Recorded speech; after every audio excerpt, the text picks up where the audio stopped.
又听到他每天回家都是孤独一个人，有时候去连抱小孩子的那种，想给满满父爱的那种勇气，他都一直很没有办法，所以我觉得他是需要我们大家每天给他鼓励。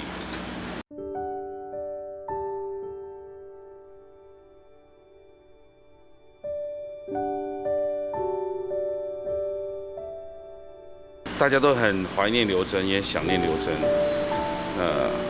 这段时间伤痛是一定会的，但是我想是所有伤痛都需要时间疗伤。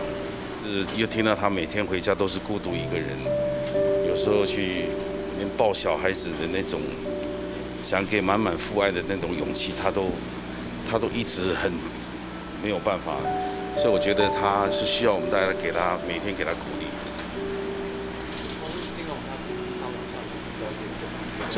这个从头到尾他都没讲过。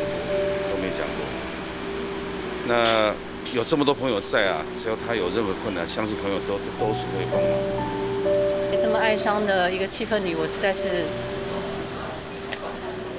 我只是想来看看他，然后跟他说说话，然后用我自己的方式跟他说再见，只是晚一点见而已。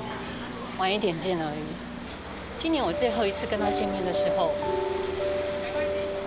是在过年的特别节目。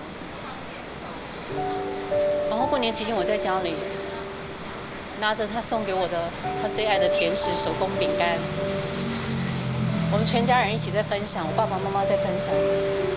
他说这个饼干好好吃哦，你去哪里买的？我还说这是刘真送我的。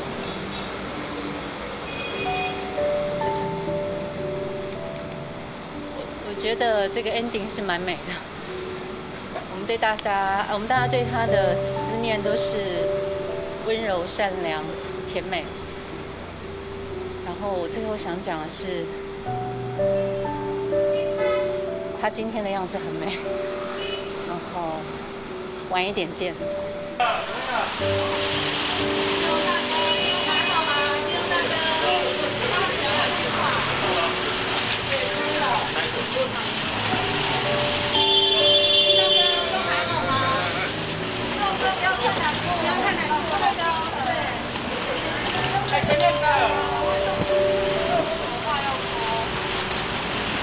没关系，我们直接上车，谢谢。